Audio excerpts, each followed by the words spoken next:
वही है।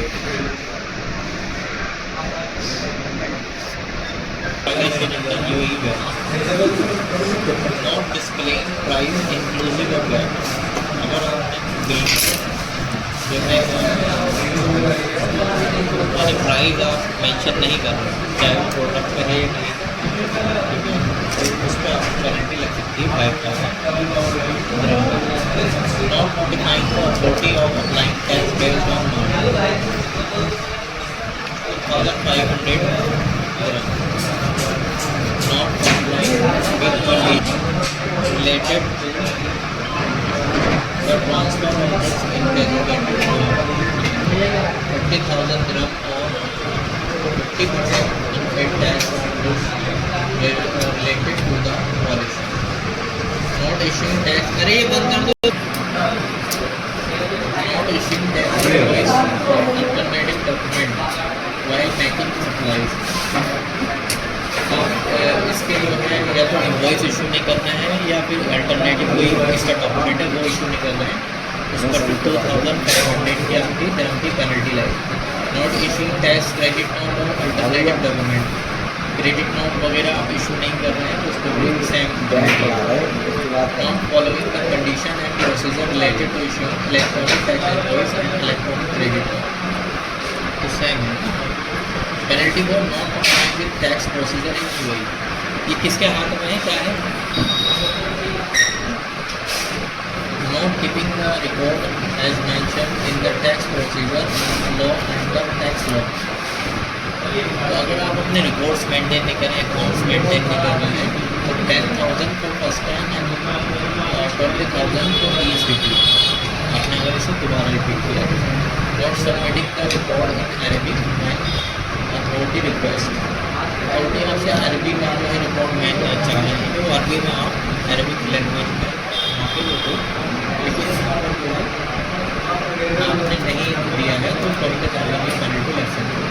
Not submitting the registration application with in the specified time, अगर आपका रजिस्ट्रेशन जो है एप्लीकेबल हो जाता है तो वहाँ पर अगर आपने सबमिट नहीं किया तो 10,000 की पेनल्टी लग सकती है। Not submitting the registration application within the specified time,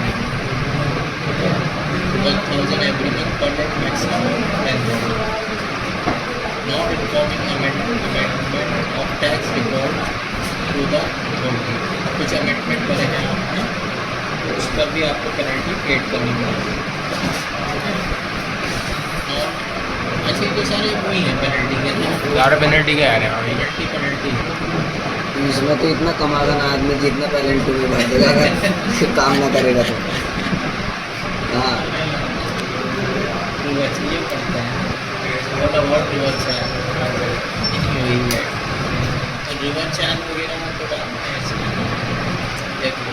in UAE value added tax whenever a registered supplier makes a taxable supply they must charge paid collect it paid to the government is mechanism is known as the forward charge mechanism। यानी जो क्या करते हैं कि हमने कहीं से कुछ परचेज करा, सेल करा, हमारा जो है आउटपुट ज़्यादा हो गया तो हम जो है वो पेड कर देते हैं, वो फॉरवर्ड चार्ज मैकेनिज्म होता है। ठीक है, for example ABC television limited sold N LED with AED 10,000। मान लो कि कोई ABC टेलीविज़न लिमिटेड है जिसने कोई LED सेल की है 10,000 to Ahmed associates limited. Ahmed associates limited को collected weight of AED 1,500 at 15% और ये जो है 15% weight collect हुआ।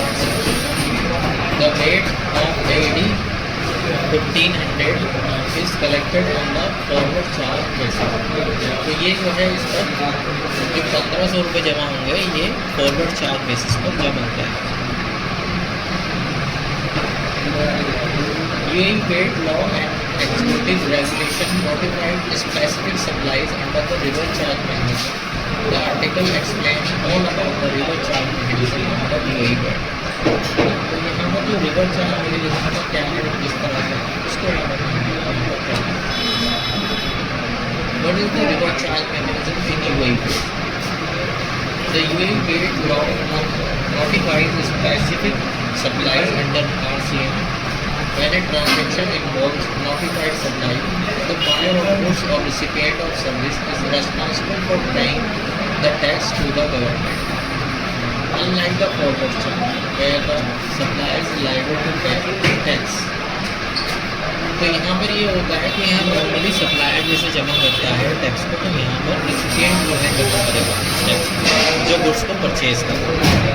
तो ये एक अपोजिट सिचुएशन होगी, इसलिए इसे रिवर्स चार्ज होगी।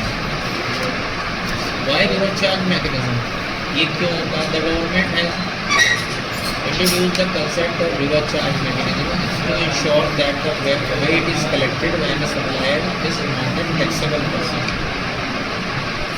The supply has been made in the state of UAE, मतलब यहाँ पर जो सप्लायर है वो टैक्सेबल पर्सन नहीं है, ठीक है, और जो रिसिपिएंट है वो टैक्सेबल पर्सन होगा, उसमें से एक तो होगा। तो रिसिपिएंट जो है वो जमा होगा, और उससे ये भी पता लग जाएगा कि हम सामने उसने कोई चीज़ परचेज की, उसे वो हाइड नहीं कर रहा। The buyer or recipient is considered a person making taxable supply will be held responsible for paying VAT to the government. तो यहाँ पर वो बायर और रिसिपिएंट के बीच में क्या होता है? बायर या रिसिपिएंट जो भी है वो उस टैक्स को जमा करने के लिए रेस्पॉन्सिबल होगा। What are the reverse charge supply in UAE?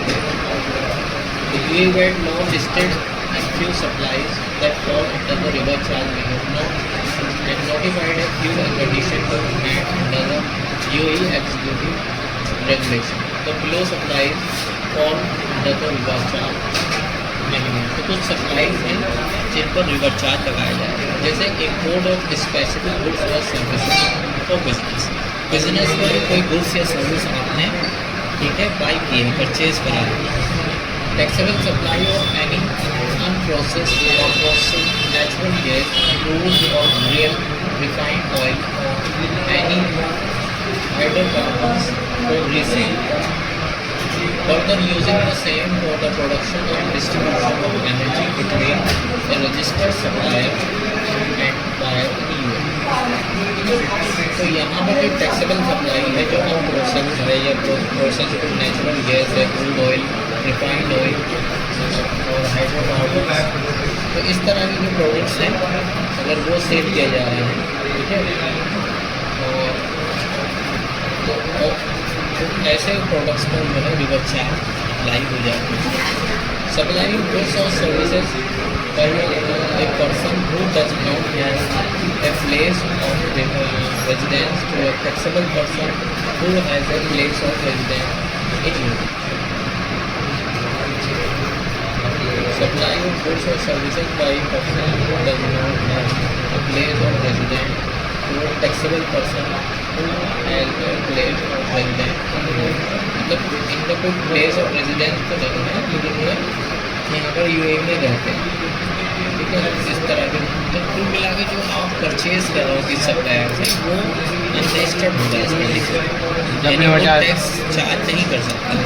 लेकिन जो उसका बायर है, जो रजिस्टर्ड पर्सन है, वो किसी अनरजिस्टर्ड पर्सन से ये वाले प्रोडक्ट ये वाले जो है बाई कर रहा है या इम्पोर्ट कर रहा है। अगर रजिस्टर्ड पर्सन है तो वो इम्पोर्ट कर रहा है, तो इम्पोर्टर भी जो है वो सामने वाला वहाँ के वेट में तो रजिस्टर्ड नहीं है, तो कोई अपनी कंट्री में रजिस्टर्ड हो गया, तो उस पर भी, इम्पोर्ट पर भी और इन वाले गुड्स पे जो है रिवर्स चार्ज अप्लाई हो जाएगा। जैसे कहीं से क्रूड ऑयल आपने परचेज़ किया किसी से, तो क्रूड ऑयल और वो अनरजिस्टर्ड पर्सन है, तो उससे जो आप परचेज़ कर रहे हो तो उसके जो भी कॉस्टिंग जो भी प्राइस है उस पर आपको टैक्स पेड करना पड़ेगा, रिवर्स चार्ज। बाद में क्लेम हो जाएगा भैया, बाद में क्लेम हो जाएगा। हाँ, तो वो इम्पोर्ट में वो क्लेम हो जाता है। जो अगर हम रजिस्टर्ड पर्सन किसी अनरजिस्टर्ड से परचेज करें तो वो टैक्स पेड करेंगे हम, और पेड करने के बाद उसका ITC भी हम क्लेम कर सकते हैं। सेम इंडिया का ही है। इट इज़ टू द, ये मतलब ये जिन लोगों ने बनाया है वो इंडियन ही होंगे। ये टैक्स जिन्होंने जो भी इसमें मैं कर रहे होंगे इसके बनाने में वो इंडियन ही है। It is to be noted that each of the supplies comes with specific condition to meet the UE VAT, including regulation to be liable to overcharge VAT. Responsible